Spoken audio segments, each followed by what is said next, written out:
Part 3. Edmund and the Wardrobe. Lucy ran out of the empty room into the passage and found the other three. "It's all right," she repeated. "I've come back." "What on earth are you talking about, Lucy?"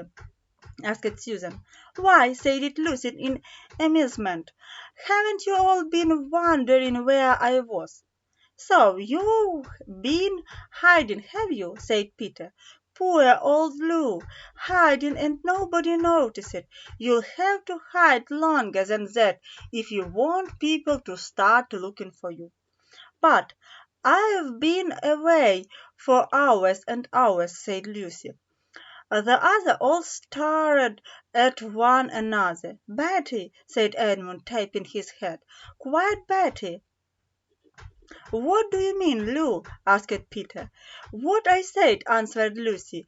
"It was just after breakfast when I went into the wardrobe, and I've been away for hours and hours, and had tea, and all sorts of things have happened." "Don't be silly, Lucy," said Susan.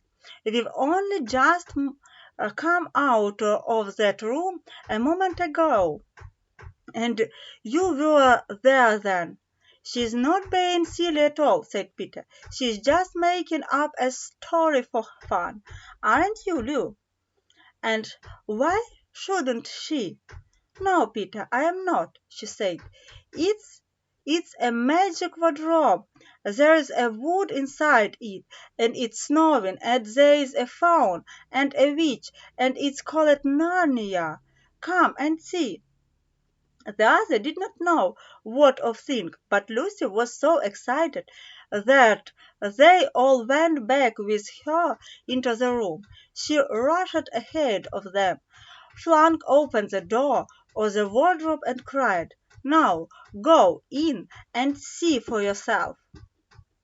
"Why, you goose," said Susan, putting her head inside and pulling the fur coats apart. "It's just an ordinary wardrobe. Look, there's the back of it." Then everyone looked in and pulled the coats apart, and they all saw, Lucy herself saw, a perfectly ordinary wardrobe. There was no wood and no snow, only the back of the wardrobe with hooks on it. Peter went in and rapped his knuckles on in to make sure that it was solid. "A jolly good hoax, Lou," he said as she came out again. "You have really taken us in, I must admit. We half believe you." "But it wasn't a hoax at all," said Lucy. "Really and truly. It was all different a moment ago. Honestly it was, I promise." "Come, Lou," said Peter, "that's going a bit far. You've had your joke. Hadn't you better drop it now?" Lucy grew very red in the face and tried to say something, though she hardly knew that she was trying to say, and burst into tears. For the next days she was very miserable. She couldn't have made it up with the other quite easily at any moment, if she could have brought herself to say that the whole thing was only a story made up for fun. But Lucy was a very truthful girl, and she knew that she was really all the right, and she could not bring herself to say this. The other who thought she was telling a lie, and a silly lie too, made her very unhappy. The two elder ones did this without meaning to do it, but Edmund could be spiteful, and on these occasions he was spiteful. He sneered and jeered at Lucy and kept on asking her if she'd found any other new countries in other cupboards all over the house. What made it worse was that these days ought to have been delightful. The weather was fine, and they were out of doors from morning to night. bathing, fishing, climbing trees, and lying in the hills. But Lucy could not properly enjoy any of it, and so fines went on until the next wet day. That day, when it came to the afternoon and there was still no sign of a break in the weather, they decided to play hide and seek. Susan was it, and as soon as the others scattered to hide, Lucy went to the room where the wardrobe was. She did not mean to hide in the wardrobe, because she knew that would only set the others talking against about the whole wretched business. But she didn't want to have one more look inside it, for by this time she was beginning to wonder herself whether Narnia and the Faun had not been a dream. The house was so large and complicated and full of hiding places, and that she thought she would have time to have one look into the wardrobe and then hide somewhere else. But as soon as she reached it, she heard steps in the passage outside, and then there was nothing for it but to jump into the wardrobe and hold the door closed behind her. She did not shut it properly because she knew that it is very silly to shut oneself into a wardrobe, even if it is not a magic one. Now the steps she had heard were those of Edmund, and she came into the room just in time to see Lucy vanishing into the wardrobe. She at once decided to it himself, not because she thought it is particularly good place to hide out, because he wanted to go on teasing her about her imaginary country. He opened the door. There was a ghost handed up as usual, and a smell of mothball, and darkness, and silence, and so sight of Lucy. She thinks I am Susan, so to catch her, said Edmund to himself. And so she is keeping very quiet in at the back. He jumped in and shut the door, forgetting what a very foolish thing this is to do. Then he began feeling about for Lucy in the dark. He had expected to find her in a few seconds and was very surprised when he did not. He decided to open the door again and let in some light, but he could not find the door either. He didn't like this at all and began groping wildly in every direction. He even shouted out, "Lucy, Lou, where are you? I know you are here." There was no answer, and Edmund noticed that his own voice had a curious sound, not the sound you accept in a cupboard, but in a kind of open-air sound. He also noticed that he was unexpectedly cold, and then he saw a light. "Thank goodness," said Edmund. "The door must have swung open of its own accord." He forgot all about Lucy and went toward the light, which he thought was the open door of the wardrobe. But instead of finding himself spinning out into the spare room, he found himself stepping out from the shadow of some thick dark fir trees into an open place in the middle of a wood.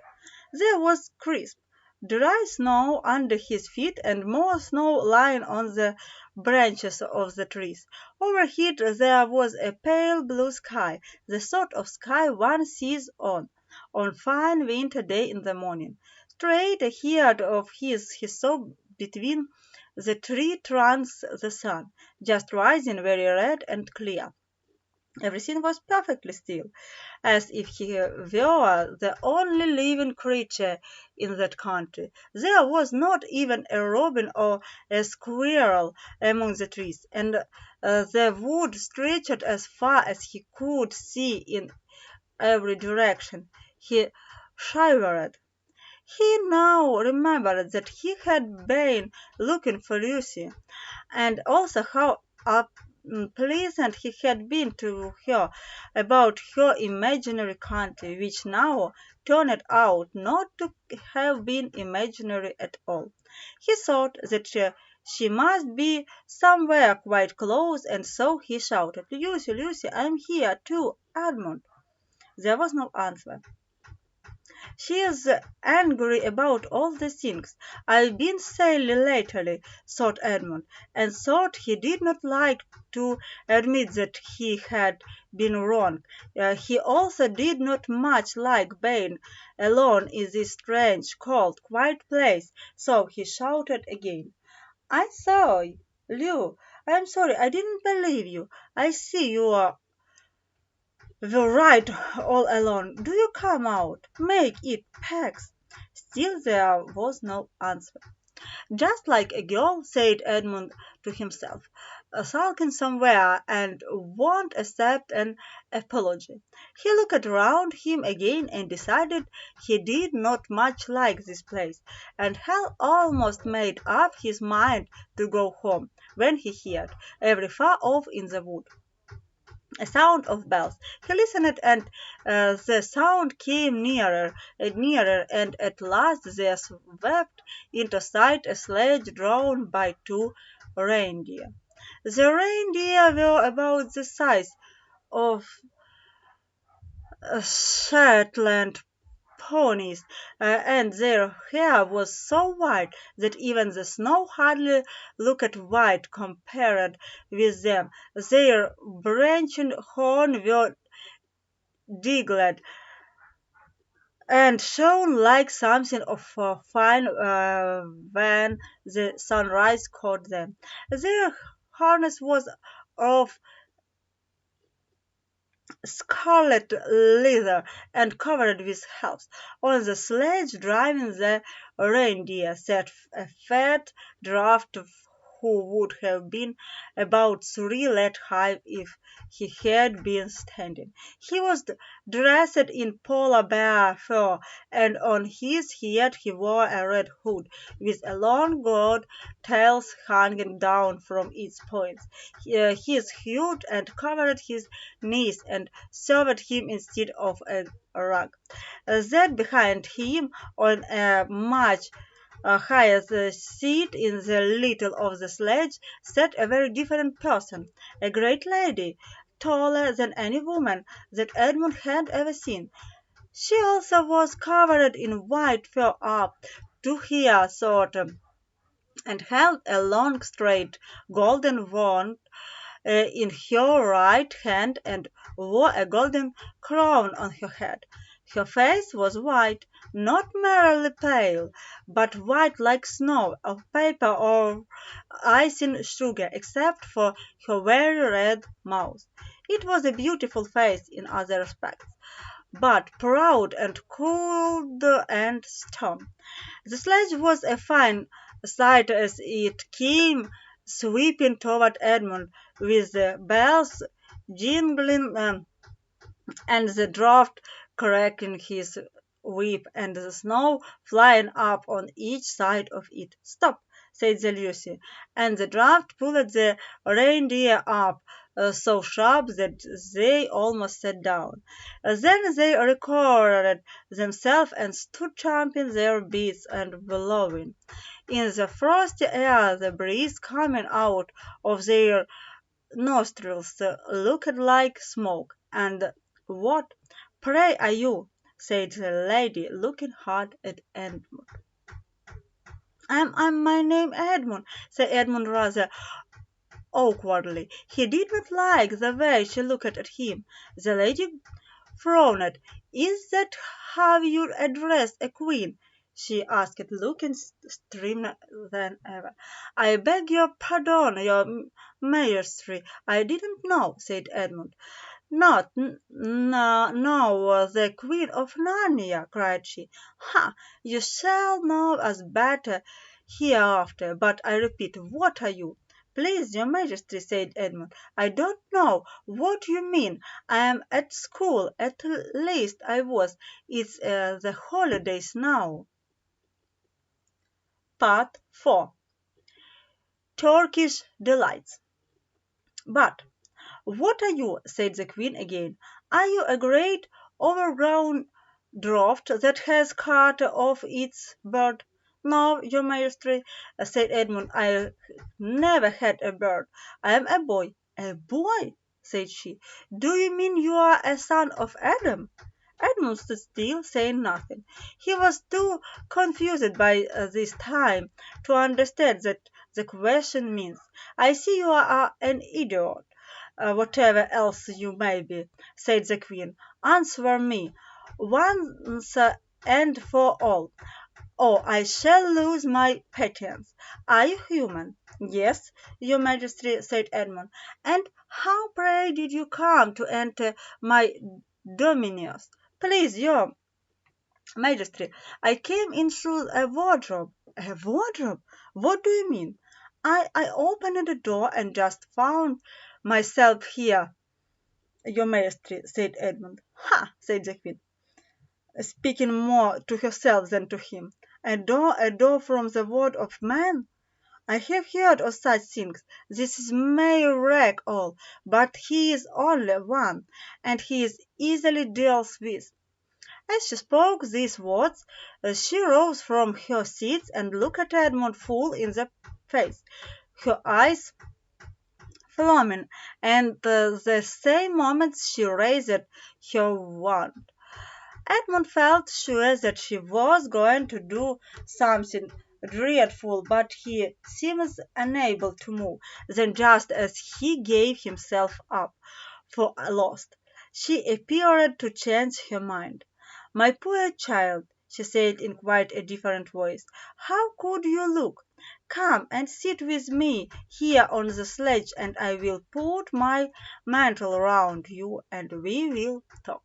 Edmund did not like this arrangement at all, but he dared not disobey. He stepped onto the sledge and sat on her feet, and she put a fold of her fur mantle round him and tucked it well in. "Perhaps something hot to drink," said the Queen. "Should you like that?" "Yes, please, your Majesty," said Edmund, whose teeth were chattering. The Queen took from somewhere among her wrappings a very small bottle, which looked as if it were made of copper. Then, holding out her arms, she let one drop fall from it onto the snow beside the sledge.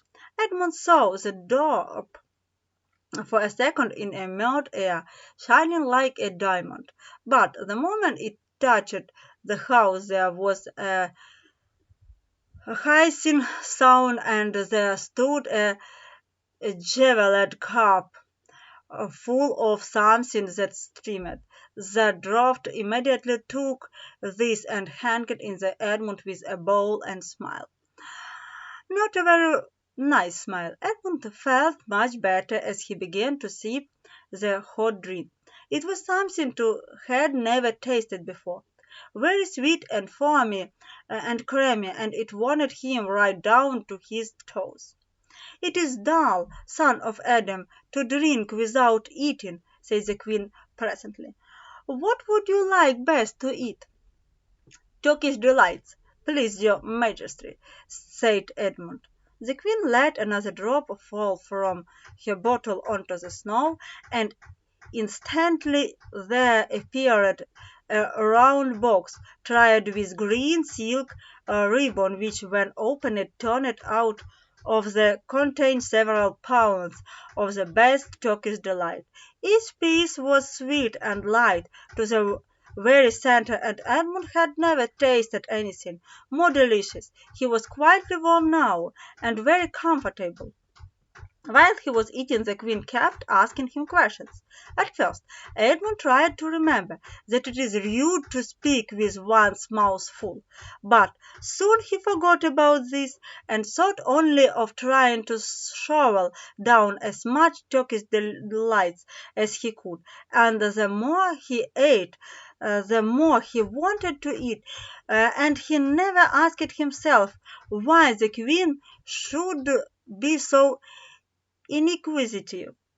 She got him to tell her that he had one brother and two sisters, and that one of his sisters had already been in Narnia and had met a faun there, and that no one except himself and his brother and his sister knew anything of Narnia. She seemed especially interested in the fact that there were four of them, and kept on coming back to it. "You are sure there are just four of you?" she asked. "Two sons of Adam and two daughters of Eve, neither more nor less," Edmund, with his mouth full of Turkish delights, kept on saying. "Yes, I told you that before, and forgetting to call her your Majesty, but she didn't seem to mind now."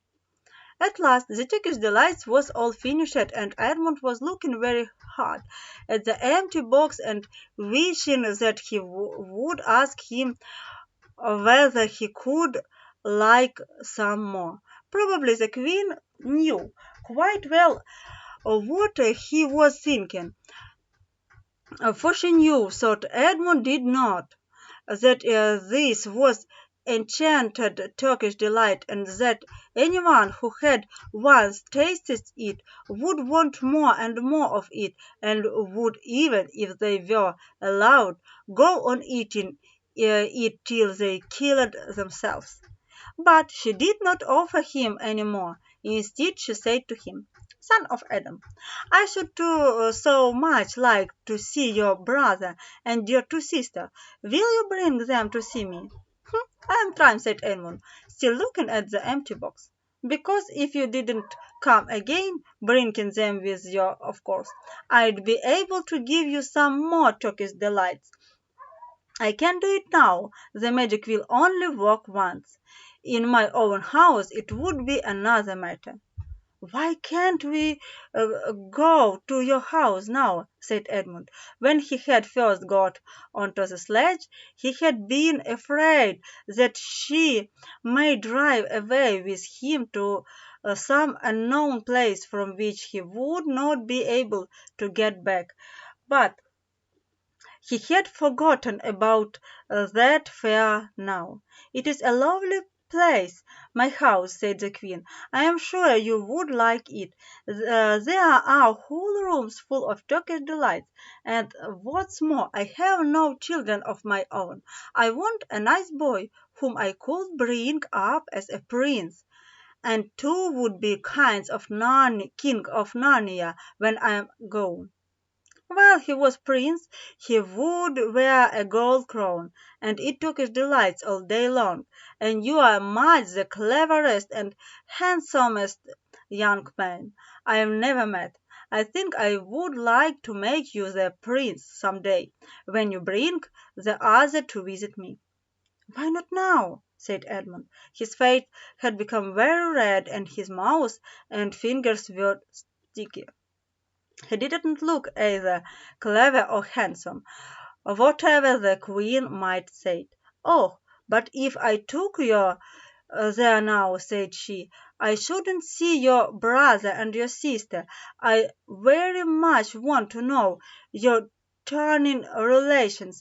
You are to be the prince, and later on the king, then it's understand. But you must have countries and nobles. I will make your brother a duke and your sister duchess." "There's nothing special about them," said Edmund, anyway.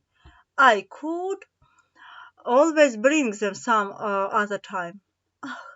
"But once you were in my house," said the Queen, "you might forget all about them. You would be enjoying yourself so much that you wouldn't want to be bother of going to fetch them. You must go back to your own country now and come to me another day with them. You understand? It is no good coming without them." "But I don't even know the way back to my own country," pleaded Edmund. "That's easy," answered the Queen. "Do you see that lamp?"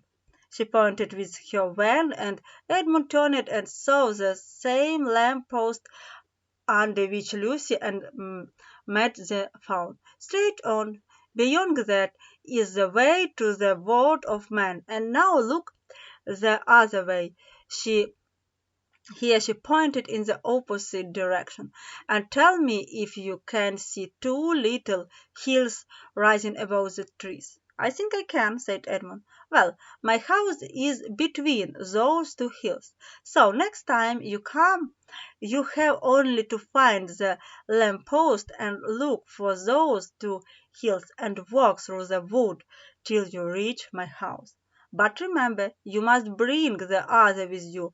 I might have to be very angry with you if you come alone. I'll do my best, said Edmund. And by the way, said the Queen, you needn't tell them about me. It would be fun to keep it is a secret between us two, wouldn't it? Take it a surprise for them. Just bring them along to be to the hills. A clever boy like you will easily think of some excuse for doing that. And then you come to my house.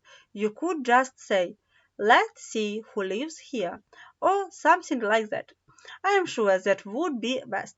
If your sister has met one of the fauns, she may have heard strange stories about me, nasty stories that might make her afraid to come to me. Fauns will say anything, you know. And now, please, please, said Edmund suddenly, please, couldn't I have just one piece of Turkish delights to eat on the way home? No, no, said the Queen with a laugh, you must wait till next time. While she spoke, she signalled to the draught to drive on, but as the sledge swept away out of sight, the Queen waved to Edmund, calling out, next time, don't forget, come soon. Edmund was still starving after the sledge when he heard someone calling his own name, and looking round he saw Lucy coming toward him from another part of the wood. "Oh, Edmund!" she cried, "so you got in too! Isn't it wonderful? And now—" "All right," said Edmund. "I see you were right, and it is magic wardrobe after all. I'll say I am sorry if you like, but where on earth have you been all this time? I've been looking for you everywhere. If I'd known you had got in I have waiting for you," said Lucy, who was too happy and excited to notice how snappishly Edmund spoke or how flushed and strange his face was. "I've been having lunch with dear Mr. Tumnus, the faun, and he is very well, and the White Witch was done nothing to him for letting me go. So he thinks he can't have found out, and perhaps everything is going to be all right after all." "The White Witch?" said Edmund. "Who is she?" "She is a perfectly terrible person," said Lucy. "She calls herself the Queen of Narnia, thought she had no right to be queen at all, and all the fauns and dryads and Narniad and dwarfs and animals, at least all the good ones, simply hate her, and she can turn people into stone and do all kinds of terrible things, and she has made a magic so that it is always winter in Narnia, always winter, but it never gets to Christmas, and she drives about on a sledge drawn by reindeer with her wands in her hands and a crown on her head." Edmund was already feeling uncomfortable from having eaten too many sweets, and when he heard that the lady he had made friends with was a dangerous witch, he felt even more uncomfortable, but he still wanted to taste the Turkish delights again more than he wanted anything else. "Who told you all that stuff about the White Witch?" he asked. "Mr. Tumnus the faun," said Lucy. "You can't always believe that fauns say," said Edmund, trying to sound as if he knew far more than Lucy. Who said so?" asked Lucy. "Everyone knows it," said Edmund. "Ask anybody you like. But it's pretty poor sport standing here in the snow. Let's go home." "Yes, let's," said Lucy. "Oh, Edmund, I'm glad you've got in too. The other will have to believe in Narnia now that both of us have been there. What fun it will be!" But Edmund secretly thought that it would not be as good fun for him as for her. He would have to admit that Lucy had been right before all the others, and he felt sure the others would all be on the side of the fauns and the animals, but he was already more than half on the side of the witch. He didn't know what he would say, or how he would keep his secret once they were all talking about Narnia. By this time they had walked a good way. Then suddenly they left cords around them instead of branches, and next moment they were both standing outside the wardrobe in the empty room. "I say," said Lucy, "you do look awful, Edmund. Don't you feel well?" "I'm all right," said Edmund, but this was not true. He was feeling very sick. "Come on, then," said Lucy. "Let's find the other. What a lot we shall have to tell them, and what wonderful adventures we shall have now that we are all in together."